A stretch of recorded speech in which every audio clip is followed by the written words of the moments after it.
Assalamualaikum warahmatullahi wabarakatuh dan selamat pagi pemirsa TVRI Media Pemersatu Bangsa. Saya Julius Efrain kembali menjumpai Anda untuk program Dialog Publik di Selasa 17 September 2019 pemirsa. Kami akan membahas tentang refleksi 1 tahun bencana yang terjadi di Palu, Donggala, Sigi dan juga sebagian kecil di Kabupaten Parigi Motong atau kita singkat dengan Padagimo. Ini memang hampir memperingati bencana alam begitu yang terjadi di 28 September tahun lalu dan kemudian beberapa hari ke depan akan masuk di 28 September 2019. Tentunya pemirsa bencana alam yang terjadi gempa bumi, kemudian likuifaksi dan juga gelombang tsunami ini menimbulkan banyak kerugian ataupun juga menelan korban jiwa. Laporan terkini dari Gubernur Sulawesi Tengah kemudian merilis laporan ada 3.124 jiwa meninggal dan ada 705 jiwa yang hilang. Nah, kemudian bagaimanakah dengan kerugian yang dialami? Dari data yang kami himpun BNPB kemudian mencatat ada 18,48 triliun rupiah yang menjadi nominal kerugiannya. Ini meliputi beberapa sektor seperti pemukiman di 9,41 triliun, kemudian dari sisi infrastruktur di 1,05 triliun, kemudian di sisi ekonomi ada 4,22 triliun rupiah, sementara sosial 3,37 triliun rupiah, dan lintas sektor itu mencapai di 0,44 triliun rupiah. Nah, hampir setahun bencana terjadi. Kemudian juga tidak hanya itu, infrastruktur pun juga banyak yang rusak, bahkan jembatan yang menjadi ikon kota Palu pun juga roboh. Nah, lantas bagaimanakah penanganan di sepanjang 1 tahun dari bencana yang terjadi di Padagimo? Seperti apakah refleksi yang harus kita kemudian lakukan begitu, dan bagaimanakah dengan penanganan selanjutnya seperti masalah relokasi, kemudian jaminan hidup, dan dana stimulan bencana, serta bagaimanakah tata ruang yang akan dibangun ke depan. Kami akan membahasnya bersama dua narasumber yang telah hadir di studio TVRI Sulawesi Tengah. Bergabung bersama kami, yaitu Rizal Abdul Rahim, Sekretaris dari BPBD Provinsi Sulawesi Tengah. Assalamualaikum dan selamat pagi Pak Rizal, Pak Sek. Juga hadir bersama kita yaitu pemirsa dari Walhi Wahana Lingkungan Hidup Indonesia, yaitu Abdul Haris. Selamat pagi Mas Haris. Baik, terima kasih dan kepada dua tamu saya, dan juga kami akan mengundang Anda pemirsa untuk berinteraksi bersama kami di line telepon 0451452414, atau Anda bisa lihat di layar kaca Anda tentang layar nomor telepon yang bisa Anda tuju. Baik, saya akan langsung ke Walhi dulu begitu. Ya kan, ke Mas Haris. Mas Haris, Walhi melihat begitu, ini setahun begitu, hampir setahun. Apa yang kemudian Walhi menjadi refleksi khusus dari Walhi dan yang harus kemudian kita cermati, pelajari begitu di bencana ini? Saya pikir penanggulangan bencana di Indonesia, kalau kita belajar, kalau kita refleksi 1 tahun, hari ini masih banyak sekali orang yang belum mendapatkan pelayanan dengan sangat baik. Kita lebih spesifik ke Sulteng begitu ya? Benar, di Sulawesi Tengah. Kita bisa lihat ya di Palu, di Sigi, dan Donggala, tentu ada masih banyak orang yang tinggal di kamp pengungsian. Baik. Juga sebagian orang sudah pindah di shelter dan lainnya. Ada masalah jaduk, ada masalah bagaimana perencanaan ke depan terkait dengan penanggulangan bencana. Yang saya mau bilang, pendekatan yang dilakukan hari ini adalah pendekatan post disaster. Pendekatan post setelah disaster. bencana. Ya.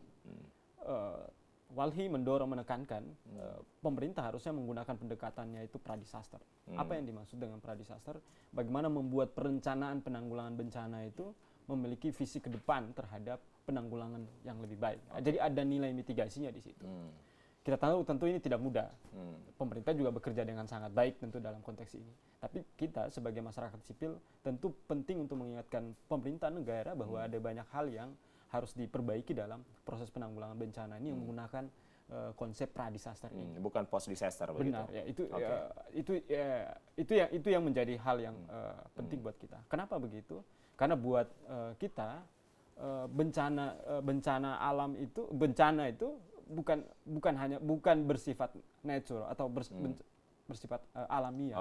Bencana itu selalu bersifat sosial begitu. Jadi artinya ada tangan manusia pun juga yang bisa mengakibatkan bencana begitu. Benar. Jadi gempa bumi, tsunami, likuifaksi itu adalah sunatullah, sesuatu yang pasti terjadi begitu. Tapi kemudian bagaimana manusia membuat perencanaannya itu yang menjadi hal yang paling penting. Jadi kalau mitigasinya baik, maka penanggulangan bencananya itu akan meminimalisir korban. Nah, itulah yang kita sebut dengan bencana itu selalu bersifat sosial. Hujan matahari, kita pernah mengalami El Nino tapi kita bertahan, kita mengalami hujan dan lain-lain kita bertahan, ada banjir kita bertahan dan lain-lain. Tapi ketika kita berhadapan dengan gempa bumi, tsunami dan likuifaksi, karena kita tidak punya perencanaan sosial yang baik, maka korban ada banyak. Baik, tapi Mas Haris kalau kita melihat memang kan fenomenanya agak langka nih kalau kita bicara bencana tahun lalu begitu. Ya. Oke, gempa bumi dengan kekuatan di 7,4 skala Richter begitu. Kemudian juga ada tsunami. Ya. Ya, ada fenomena yang baru yaitu likuifaksi. Ya. Artinya ya mungkin belum pernah terfikirkan untuk pradisasternya atau mitigasi bencana. Apa yang kemudian Walhi lihat begitu dengan fenomena yang baru? Bahkan mungkin Indonesia ini baru nih khususnya likuifaksi begitu, Mas. Ya, saya sepakat bahwa ini sesuatu fenomena baru, tapi sebenarnya tidak baru-baru amat. Oke. Karena likuifaksi juga terjadi di negara-negara berkembang, juga pernah terjadi. Di Amerika pernah terjadi ada likuifaksi. Tsunami sudah pernah terjadi dan sangat besar. Di Indonesia kita punya pengalaman atau sejarah tsunami paling akbar di bumi, saya pikir ya, Di Aceh yang terjadi gitu ya? di Aceh. Itu tahun 2004. Tapi apa yang bisa kita ambil pelajaran dari Aceh?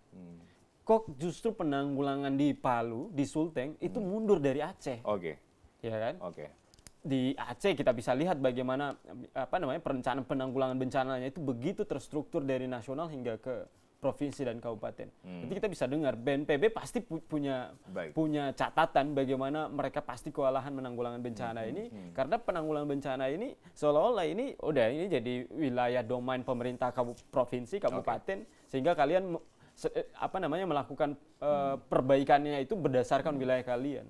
Padahal penanggulangan bencana itu nggak bisa parsial macam itu. Oke, jadi harusnya komprehensif. Komprehensif. Nggak bisa parsial dari dilibatkan atau lebih konsentrasinya kepada Pemprov itu nggak bisa Pemda. Iya, yang saya maksud adalah bahwa kabupaten dan provinsi saling membantu untuk bangkit, iya, tapi tidak bisa kemudian ini dibuat seolah-olah menjadi tanggung jawab daerah gitu loh. Baik. Kita bisa berkaca misalnya di Aceh ada satu badan namanya Badan BRR, Badan Restorasi dan Rehabilitasi di sana ya.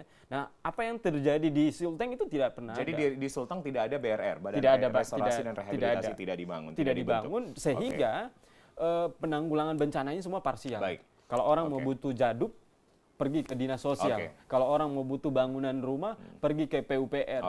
Kalau orang mau butuh datanya dan lain-lain, pergi ke Jadi tidak ada badan yang menjadi sentralisasi begitu. Benar. Harusnya ada sentralisasinya. Sebenarnya kalau kita bicara di level undang-undang, BNPB atau di Sulteng itu ada BPBD, sebenarnya menjadi leading sektor ini. Tapi kadangkala yang kita miris sebenarnya, BNPB justru dipakai saat-saat terjadi bencana atau ya katakanlah di masa emergensi. Harusnya BNPB itu kita kuatkan menjadi lembaga yang punya kekuatan untuk meliding ini, sehingga carut marut penanggulangan bencana itu tidak terjadi. Kalau saya penyintas, saya bisa tahu saya akan ke BNPB karena BNPB jadi tidak perlu lagi harus ke beberapa sektor begitu. Mas Haris ditahan dulu. Saya harus menantikan dan juga kemudian menyanyikan konfirmasi langsung apakah kemudian Pak Rizal begitu, Sekretaris BPBD Provinsi Sulawesi Tengah, apakah memang penanganan kita parsial justru Pak, tidak terstruktur begitu Pak? Artinya tidak ada sentralisasi, leadingnya BNPB tidak kuat begitu posisinya. Setuju Pak Rizal? Terima kasih Pak. Ya. BPBD ini adalah bagian daripada Badan Penanggulangan Bencana Nasional. BNPB begitu ya. Saat ini Sulawesi Tengah memang dulu pada saat terjadi bencana pada awalnya, di Sulteng itu pusat tiba semua. Jadi semua lintas sektor datang di Sulawesi Tengah dan berada di kantor gubernur.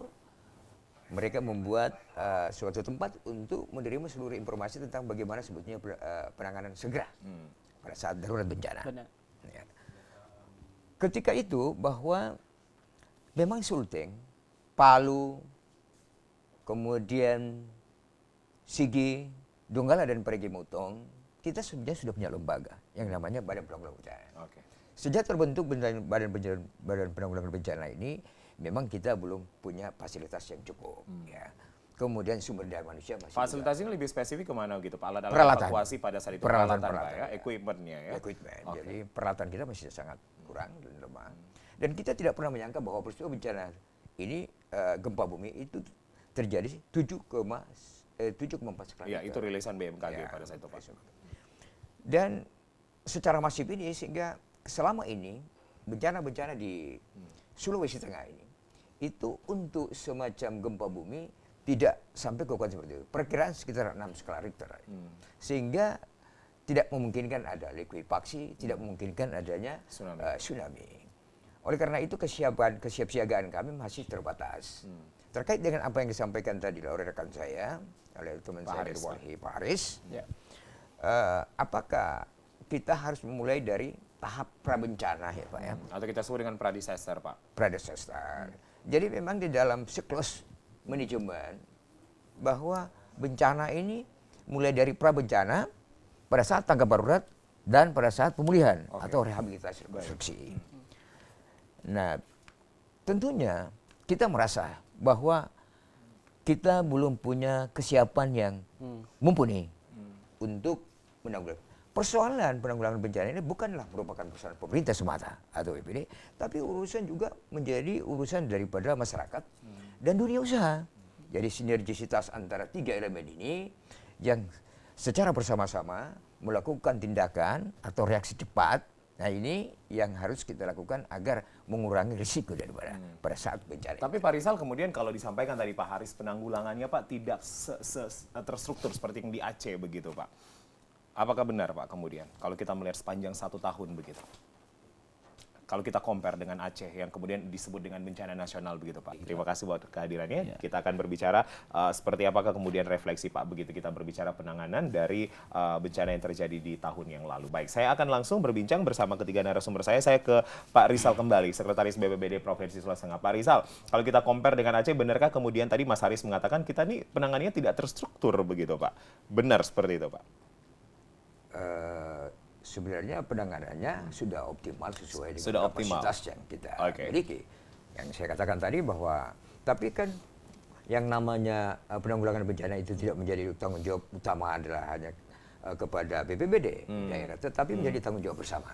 Yang saya katakan tadi. Oleh karena itu barangkali kesiapan ini saya sudah ucapkan tadi bahwa saya sudah katakan tadi bahwa hanya menjadi persoalan kalau dikatakan tidak terstruktur pada saat awal, di mana pada saat terjadi darurat bencana pertama. Karena pada saat itu kita terkendala equipment Pak, peralatan. Peralatan kita sangat lemah sekali dan kita masih pinjam. Dan kemarin justru didatangkan dari pusat, dari Jakarta untuk membantu meringankan korban-korban yang masih berada di tempat-tempat seperti di perhotelan yang kena runtuhan. Dan di sana termasuk di rumah sakit yang ada kemarin, itu butuh waktu yang cukup panjang untuk menyelesaikan itu. Dan kenapa seperti itu? Sumber daya manusia kita juga masih terbatas. SDM kita Pak. SDM terbatas. ini kalau kita spesifiknya memang SDM dari BPBD saja begitu atau semua sektor Pak? Kita sebetulnya sudah ada aturan yang mengatakan bahwa tidak berarti kita, tetapi ada lintas terkait. Ada TNI, ada Polri, ada kesehatan, ada dinas sosial. Itu terpadu dalam rangka penyelenggaraan penanggulangan bencana seperti kemarin itu. Tidak berarti bahwa mereka tidak, dan itu harusnya ada yang disebut dengan tim reaksi cepat. Kalau di pusat sudah terbentuk itu. Organisasinya demikian. Berdasarkan undang-undang bahwa Undang-Undang Nomor 24 Tahun 2007 tentang penanggulangan bencana, yang tadi beliau katakan bahwa itu Aceh sudah terstruktur sedemikian rupa. Saya tidak pernah lihat apakah memang kemarin bahwa di Aceh seperti itu sudah lebih awal. Karena kita punya setelah 2 minggu pas tanggap darurat, pertama 14 hari ditetapkan gubernur tanggap darurat, kemudian 2 minggu kemudian, jadi kurang lebih sekitar 28 hari kita masih dalam tahap tanggap darurat. Karena ditambah pada saat itu ada perpanjangan waktu. Kemudian setelah itu kita lagi masa transisi. Nah itu diperpanjang sampai 2 kali juga. Tentunya BPBD berupaya semaksimal sesuai kapasitas yang ada. Nanti saya akan tanya Pak, bagaimanakah kemudian penguatan kelembagaan dari BPBD begitu Pak, yang harusnya ada sentralisasi begitu Pak. Jadi ketika harus berhubungan bersama Jadu, itu tidak harus ke dinas terkait. Begitu juga dengan hal-hal lain. Bagaimanakah kemudian penguatan itu, tapi nanti akan dijawab oleh Pak Rizal. Saya kembali ke Mas Haris. Mas Haris, kesiapan sebenarnya sudah ada, cuma kendalanya pada situ adalah equipment, peralatan, kemudian ada SDM juga yang kurang. Itu kalau Walhi melihatnya seperti apa kemudian? Ya, saya kira akhirnya memang diakui. Sebenarnya di masyarakat sipil itu jadi semacam manuver gitu Pak? Bukan pertanyaan. Sebenarnya jadi semacam rahasia umum. Bahwa orang-orang yang di BNPB itu orang-orang yang tidak dengan kapasitas mumpuni untuk penanggulangan bencana. ada banyak, kita tahu ada banyak orang yang di dinas-dinas yang kemudian ditaruh di sana yang tidak dengan kapasitas penanggulangan bencana. Kenapa kemudian ini terjadi? Dan ini menurut kita sangat berbahaya, sangat fatal. Kenapa? Karena penanggulangan bencana itu momentumnya sekali, tapi treatmentnya itu mesti sangat baik, sehingga dibutuhkan tenaganya ahli. Artinya kita bicara SDM-nya. Kita bicara SDM-nya. Pertanyaannya siapa orang-orang di BNPB yang memiliki kapasitas untuk itu? Kita bisa hitung. Saya kira kalau Pak Rizal mau terbuka untuk kalau ini di dalam 1 tahun untuk perbaikan penanggulangan bencana, Pak Rizal bisa terbuka. Oh, di kantor kami ada 100 orang yang sudah memiliki sertifikat penanggulangan bencana atau apa misalnya yang memiliki kapasitas dan lain. Kalau kita bicara tadi Pak Rizal bicara soal tahapannya ya, ada emergency, kemudian dibikin transisi, kemudian saat ini masuk di rehab rekon. Yang saya maksud, kenapa kita penting perbandingan, dan saya menggunakan satu perbandingan yang sangat besar itu yaitu terkait dengan Aceh, itu supaya kita punya kacamata yang baik untuk melihat apakah ini sudah maksimal penanggulangan bencana. Yang saya maksud adalah, kok kita nggak maju dari apa yang terjadi di Aceh, dan kemudian 12 tahun kemudian kalau nggak salah ya, 2004 di Aceh, sekarang 2018 di 14 tahun. Iya, terjadi di Sulawesi Tengah, kok nggak ada sesuatu yang lebih baik begitu dalam perencanaan dan upaya untuk menanggulanginya. Apalagi kalau kita melihat sebenarnya di era teknologi yang juga canggih gitu, SDM juga harus lebih mumpuni begitu Mas Rizal. Itu maksud saya. Kalaupun itu SDM. Kalau saya berbicara lagi kesiapan, tadi disampaikan bahwa alat kurang pada saat itu, evakuator, alat-alat untuk mengevakuasi. Nah, ini apa juga satu kemunduran begitu? Iya, itu yang saya maksud ya, bahwa kita dalam perencanaan ya, kalau kita dalam perencanaan hingga kemudian eksekusi di lapangan, kalau dua hal ini menjadi hal yang paling urgen, ya kita memang pada akhirnya yang terjadi di sini seperti itu begitu. Karena tidak punya peralatan, sumber daya manusia yang tidak mumpuni, tidak maksimal, kemudian ada dampak kemudian yang terjadi. Ya kalau kita bilang peralatan, bagaimana deteksi tsunami itu kemudian bekerja setelah tsunami terjadi. Itu seperti, jadi kita bisa bilang ada banyak soal ya, ada banyak soal yang persoalan. Makanya kemudian kita bicara penanggulangan 1 tahun ini, apalagi itu di masa emergency. Ini masa rehab rekon sekarang. Masa rehab rekon. Ada berapa banyak orang yang sudah dibantu dan berapa banyak orang yang belum mendapatkan. Nanti kita akan bicara ke depannya begitu Mas, ya di segmen selanjutnya begitu. Saya pindah dulu ke Mas Adrian Samanu dari Sulteng Berderat, Koalisi Masyarakat Sipil. Kalau Sulteng Berderat sendiri sebenarnya fokusnya kemana begitu ketika ada bencana terjadi Koalisi Masyarakat Sipil ini Mas Adrian? Baik. Di awal kami sebenarnya respon tanggap darurat. Kami lalu di masa transisi kami mulai bekerja untuk kerja-kerja pendampingan korban atau advokasi. Nah, sekarang masa rehab rekon itu kita juga masih fokus pada pendampingan warga, fokus pada advokasi. Kenapa? Karena kita lihat di Padagimo ini memang hampir tidak terjadi penanganan yang baik terhadap korban. Karena penanganan dalam spesifiknya apa Pak? Pelayanan dasar. Nah itu kan misalnya sekarang ini orang lagi tidak punya air bersih karena sudah tidak ada lagi pasokan. Terus orang sulit makan karena tidak ada lagi logistik. Orang tidak punya pekerjaan. Nah itu kan semuanya tidak ditangani oleh pemerintah secara baik ya. Bahkan data kita di Kota Palu saja sekarang ini ternyata masih ada 4.154 orang jiwa itu tinggal di kem-kem pengungsian. Ini di Palu? Ya, itu khusus di Kota Palu. Ada 4.154 jiwa? 4.154 jiwa, itu di 5 kem pengungsian ya. Belum kita hitung yang belum kita data. Kan? Boleh disebutkan pendataannya di mana saja? Itu di Balaroa, kemudian? Terus ada di Duyu, terus di Panggona Indah yang di atas itu, terus ada di STQ juga, apalagi? Ya, Masjid Agung. Ada 5 kem pengungsian saja. Dan dari 5 saja sudah ada 4.000? Iya, itu baru 5 Pak. Itu sudah, masih ada 4.154. Nah, dari 1.500 itu, ternyata hampir semua juga itu tidak terdaftar sebagai penerima jadu Pak. Padahal ini kan sudah di masa rehab rekon. Harusnya itu kan adanya di tanggap darurat Pak. Iya kan? Nah, kalau kita tanya siapa yang salah, ya kita harus terbuka dong. Bahwa tadi itu kita masih kekurangan SDM. Cuma kan pemerintah nggak pernah terbuka dengan itu bahwa kita ini kurang SDM. Iya kan? Sehingga tentu saja di Undang-Undang 24 juga disebutkan bahwa perlu ada peningkatan kapasitas. Nah, kalau misalnya itu yang diperlukan, ya kan? Cuma kan pemerintah kita ini nggak terbuka selama ini. Apakah Jadi kalau Mas Adriansa melihat secara holistik begitu, penanganan bencana memang belum seoptimal. Iya, Belum belum begitu optimal. belum begitu. optimal, Pak. Belum. Apa yang kemudian harusnya dilakukan, Pak? Selain SDM mungkin masih kurang, kemudian kesiapan peralatan pun juga pada saat itu masih kurang. Apa sebenarnya yang harusnya gitu? Kemauan politik, Pak. Kemauan politik dari pemerintah kita. Gubernur terutama ya. Karena status kebencanaan kita kan sekarang nggak jelas nih. Apakah daerah atau nasional? Oke. Kan nggak punya instrumen itu. Apakah ini kemudian kita sepakat kalau menyatakan ini bencana nasional, Mas Adriansa?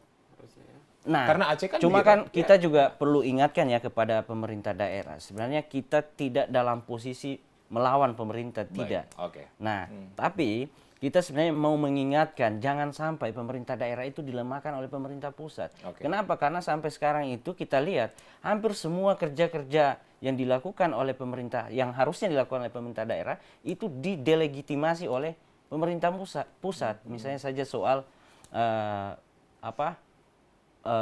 data ya. Data kan sekarang mulai lagi bikin satgas dari pemerintah pusat. Sementara kan sebenarnya itu sudah dilakukan sejak lama oleh pemerintah daerah. Oke. Nah, banyak hal sebenarnya yang diambil alih oleh pemerintah. Oke, Pak Rizal, baik, terima kasih Mas Adriansa. Pak Rizal, kenapa kemudian ini tidak ditetapkan sebagai bencana nasional, Pak? Gitu. Apa kemudian kebijakan yang artinya, apakah saya nggak tahu nih, kemudian menghambat begitu atau apa sih sebenarnya Pak Rizal? Penetapan bencana nasional seperti ini adalah Keputusan dari pemerintah pusat. Oke. Kalau berdasarkan undang-undang itu sebetulnya ada batasan-batasan. Ada batasan bahwa kalau yang setingkat ini sudah besar tanggung jawabnya, masif seperti ini menjadi urusan pemerintah pusat. Ada batasan. Kemudian kalau yang antar kawasan ini kabupaten, wilayah 4 kabupaten, maka ditetapkan kemarin tanggap daruratnya oleh Bapak Gubernur. Jadi tanggung jawab pemerintah daerah. Kemudian kalau di tingkat kabupaten itu sendiri menjadi urusan kabupaten. Tetapi tidak berarti kita tidak melakukan apa yang karena saya katakan terbatas kita tidak berbuat. Sampai hari ini juga tetap kita sinkronisasi. Oke, antara Pemda, Pemprov dan pemerintah pusat gitu, Pak? Ya, antara Sinkronisasi pemerintah terus daerah dilakukan.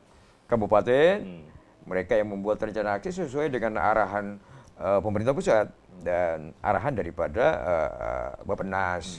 Maka kemarin kemudian hasil studi itu misalnya upaya-upaya yang dilakukan oleh pemerintah kabupaten kota membuat rencana aksi.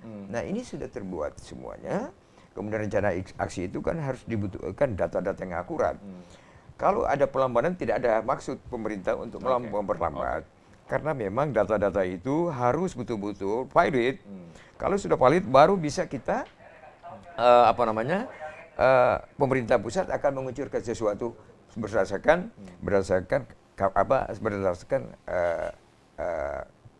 urusan yang menjadi tanggung jawab pemerintah pusat. Oke. Jadi sebenarnya sinkronisasi terus dilakukan. Dilakukan. Membangun sinergi ini. Iya. Baik, pemirsa dan bapak-bapak ditahan dulu. Saya akan memaparkan beberapa data yang kami dapatkan begitu.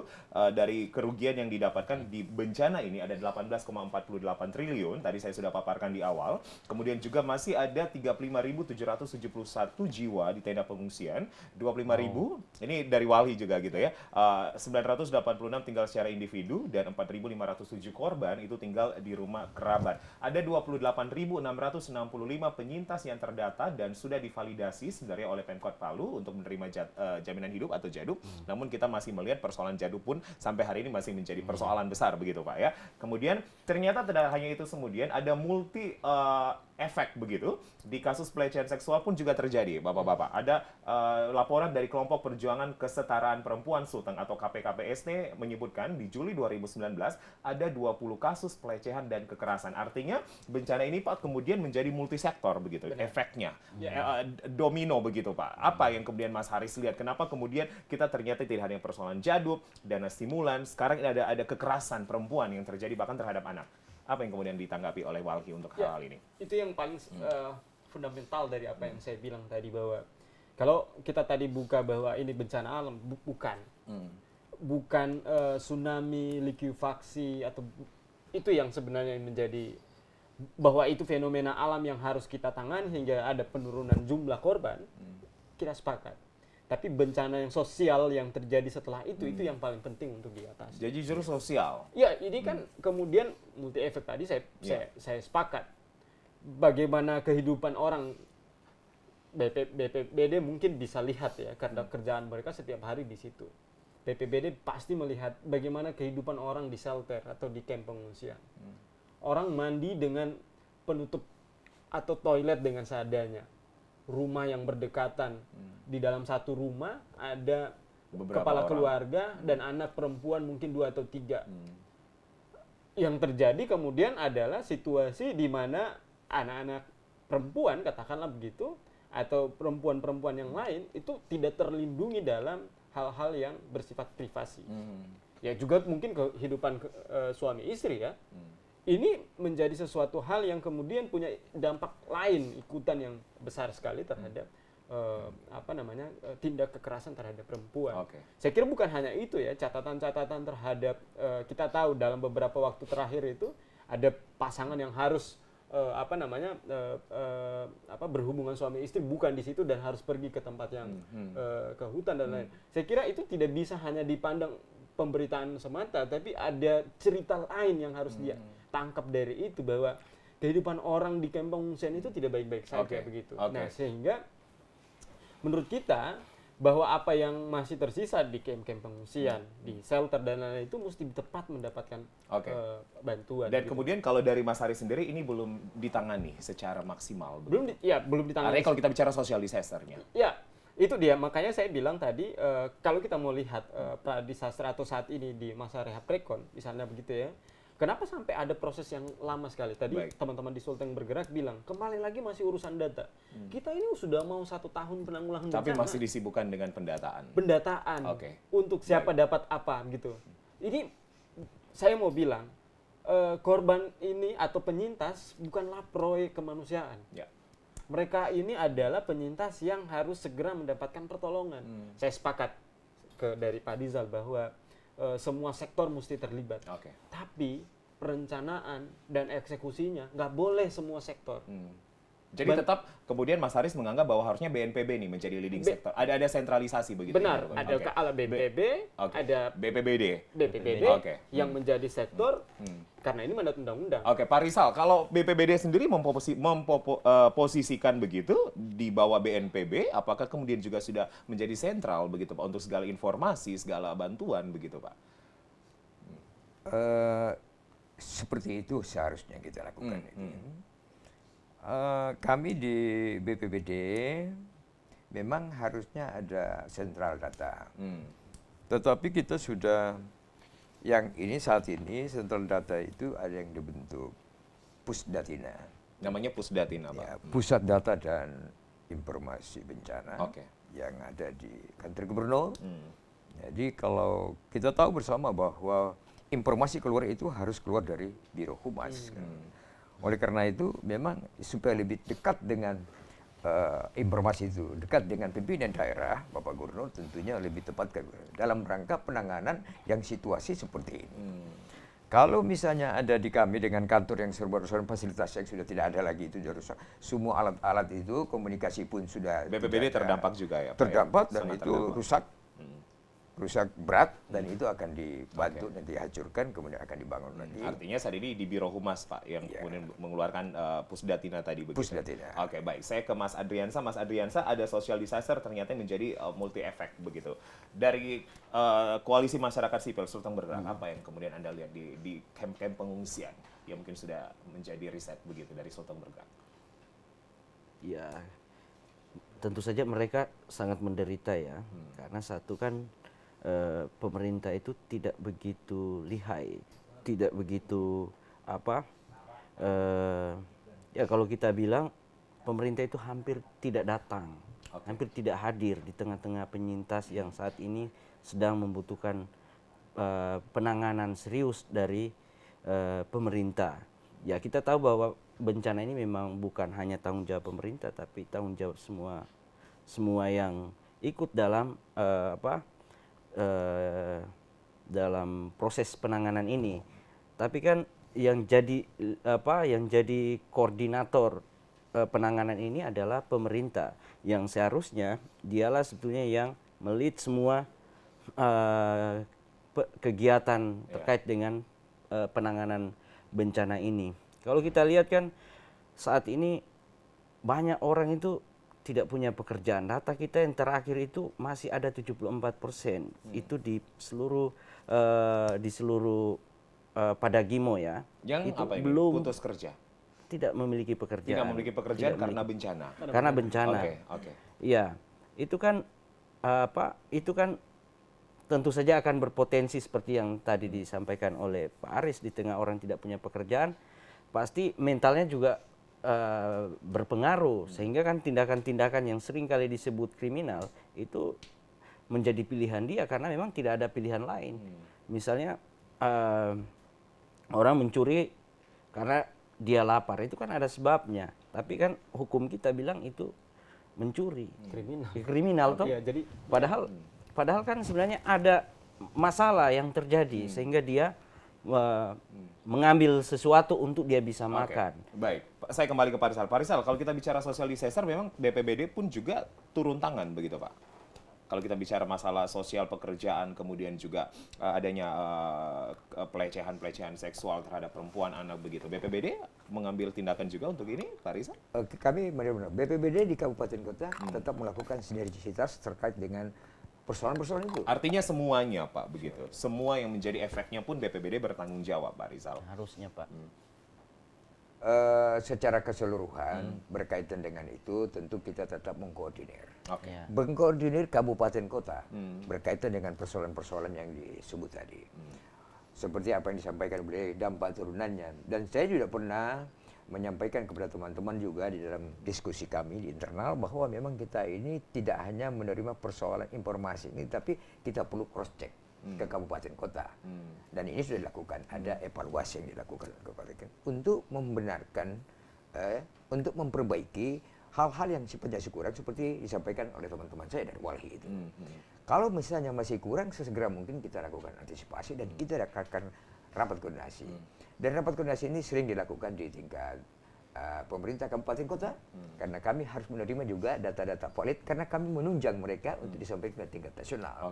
Baik ke Bappenas terutama sekali, sehingga kemungkinan untuk bantuan-bantuan bisa secepat mungkin tersalurkan. Oke, Pak Rizal, tapi kenapa kemudian banyak masyarakat pun juga atau banyak pun stakeholder yang mengatakan bahwa alur pendataan ini Pak terlalu ribet begitu Pak, berulang kali harus didata, masalah jaduk, masalah dana stimulan gitu Pak. Apakah memang pendataan ini harus tidak bisa disesederhanakan saja begitu Pak Rizal? Sistem informasinya atau sistem pendataannya itu gimana sebenarnya Pak?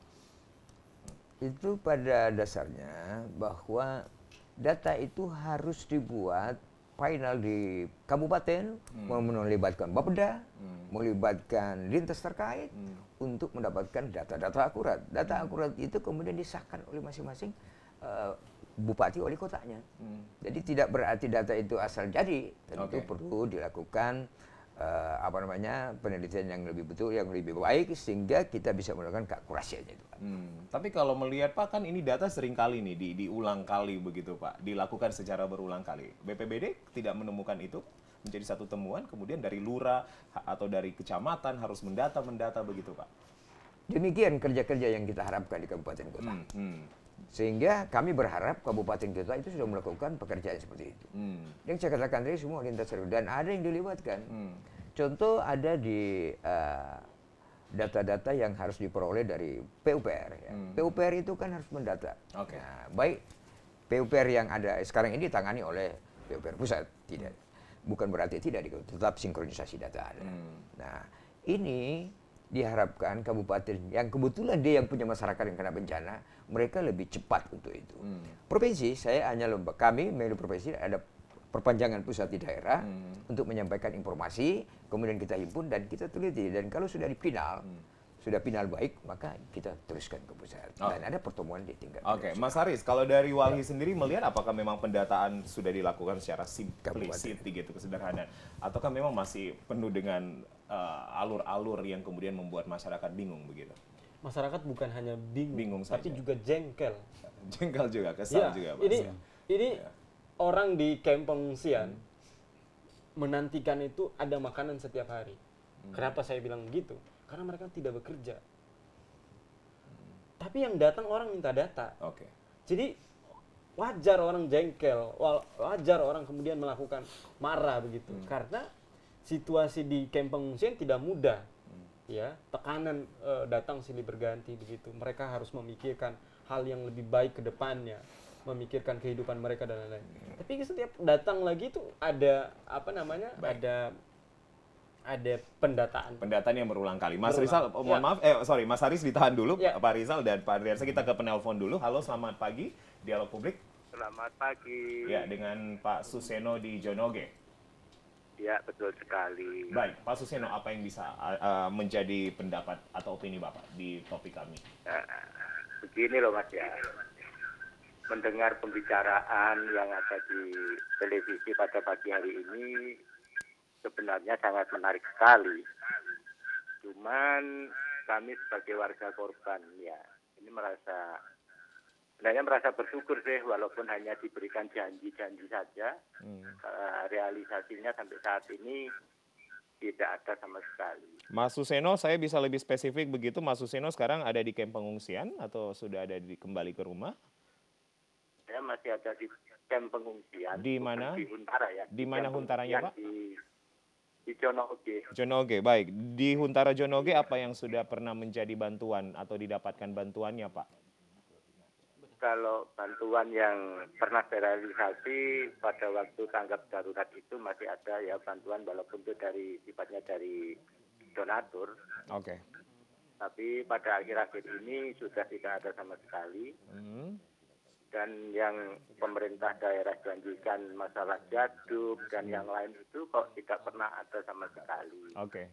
Jadub terakhir didapatkan kapan, Pak Suseno? Mulai awal bencana sampai saat ini belum pernah sama Oke, sekali. jadi sama sekali belum ada jadub diberikan, Pak? Belum. Baik, Pak Suseno. Ya, sementara janji pemerintah begitu jadubnya sebenarnya sudah harus diberikan gitu, Pak ya?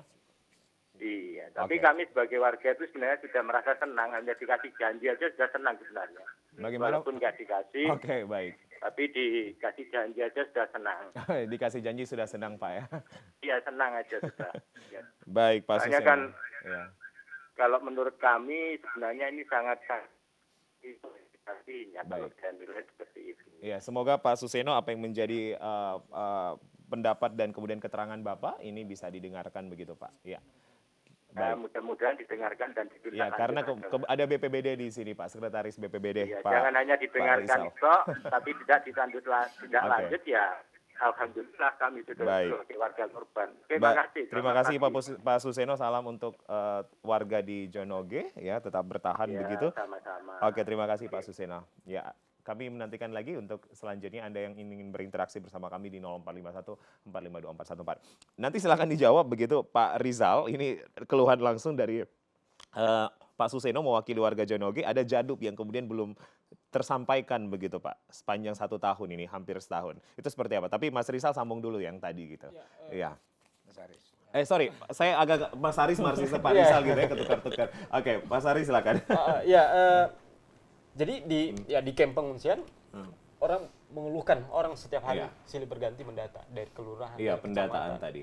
dari lembaga masyarakat sipil, dari lembaga kemanusiaan. Ada banyak sekali yang melakukan pendataan. Oke.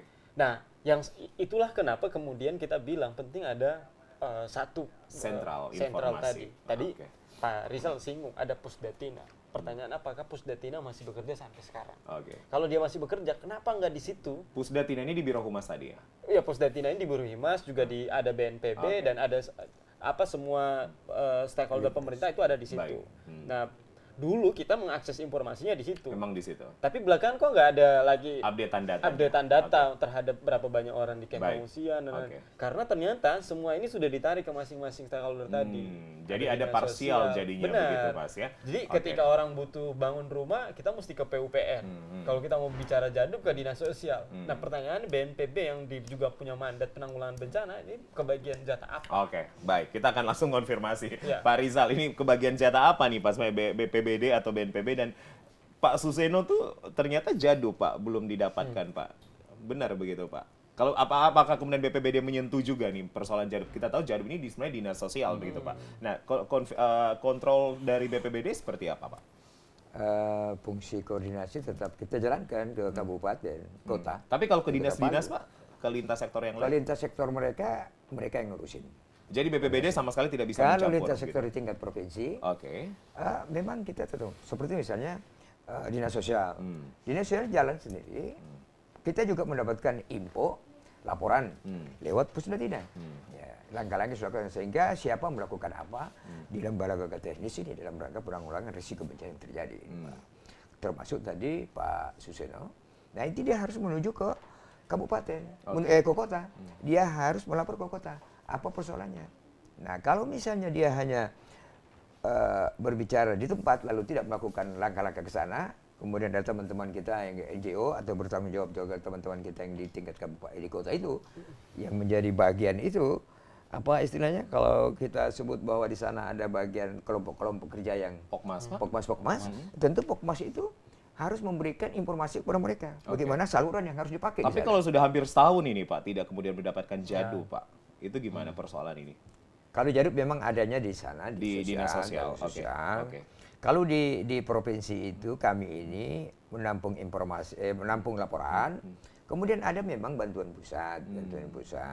Tetapi tentunya setelah semua divalidasi. Baik.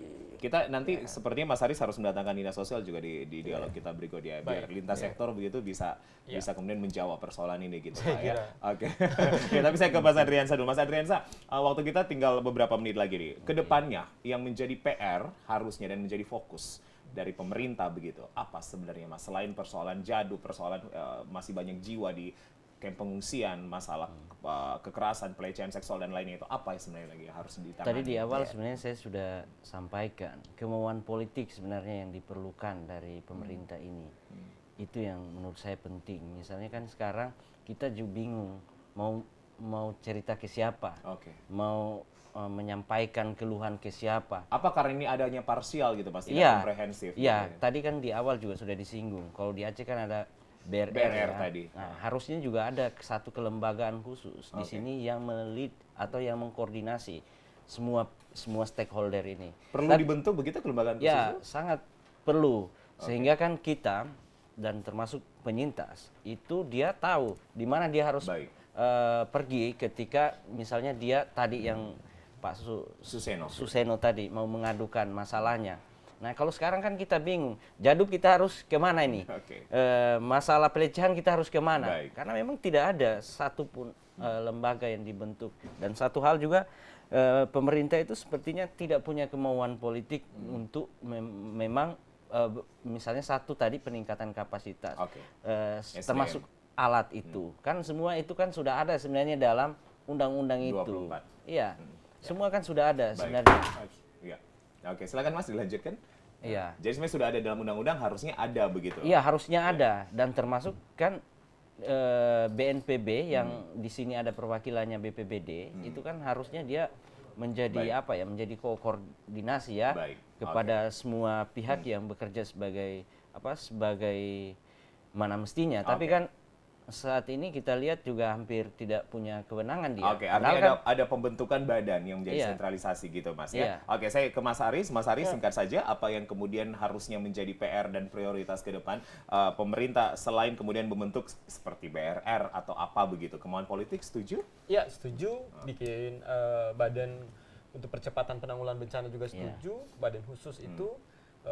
tapi juga kalau misalnya ingin memperkuat BNPB juga kita sangat sepakat itu karena ini lembaga yang kita hadirkan setelah tsunami. Artinya persoalan Pak Suseno dan teman-teman lain begitu itu tidak membingungkan gitu. Ini mau kemana nih? Dinsos kah ke Dinas Pemberdayaan Perempuan Perlindungan Anak begitu? Ya. Oke. Dan yang terakhir itu ada percepatan perbaikan sistem untuk penanggulangan bencana. Sistem apa yang kemudian harus diperbaiki? Mulai dari informasi, kemudian pusat informasi, dan kemudian perencanaan penanggulangan bencana. Itu yang dalam perencanaan 1 tahun ini penanggulangan bencana 1 tahun di Sulawesi Tengah ini kita melakukan namanya simposium. Nah ini juga sekaligus penting saya sampaikan. Jadi masyarakat sipil di Sulawesi Tengah, Walhi dan teman-teman Sulteng Bergerak akan melakukan simposium penanggulangan bencana 1 tahun yang menghadirkan itu dari tanggal 25 sampai tanggal 26. Ada Kepala BNPB, Kementerian Sosial, kemudian Komnas HAM, terbuka untuk umum. Kita berharap ada ratusan penyintas membanjiri pertemuan itu. Di mana lokasinya? Di Danaris tempatnya. Di salah satu kafe ya. Iya, salah satu. Baik, kita ada tempat lumayan cukup besar di sana sehingga kita bisa akan belajar dari simposium bicara tentang di sana. mitigasi bencana. Pak Rizal, singkat saja, Pak Rizal Abdul Rahim, Sekretaris BPBD akan melakukan apa ke depannya, Pak? BPBD berdasarkan regulasi tetap melaksanakan kegiatan upaya-upaya pencegahan. Kemudian pertama lagi kemudian Kesiapsiagaan, Pak. Peningkatan kapasitas juga. Ya. Kemudian pada saat terjadi darurat bencana, kita berharap bahwa sinkronisasi ini kerjasama tetap dibangun lintas sektor. Nah ini kita memang berkeinginan untuk melakukan pertemuan-pertemuan lintas sektor dalam rangka upaya peningkatan pelayanan kepada masyarakat kena bencana. Oke, baik. Terima kasih Pak Rizal. Terakhir saya Mas Haris singkat aja. Pengawasan. Kontrol begitu Pak ya. Kontrol dari yang penting dikuatkan kembali. Yang penting dikuatkan kembali. Terima kasih Pak Rizal Abdul Rahim, Sekretaris BPBD Provinsi Sulawesi Tengah, Mas Abdul Haris, Walhi, Wahana Lingkungan Indonesia. Terima kasih Mas Adrian Samanu, Sulteng Bergerak Koalisi Masyarakat Sipil atas waktunya, dan pemirsa, inilah yang menjadi dialog kami. Semoga bermanfaat untuk Anda. Jadi refleksi 1 tahun pasca bencana. Kita berharap persoalan-persoalan yang masih ada itu teratasi oleh bantuan baik dari Walhi, pemerintah, BPBD ataupun juga NGO lainnya. Saya Julius Efrain pamit. Selanjutnya kita akan bergabung bersama TVRI Nasional untuk program selanjutnya. Tetap bersama kami di TVRI Media Pemersatu Bangsa. Sampai jumpa. Terima kasih.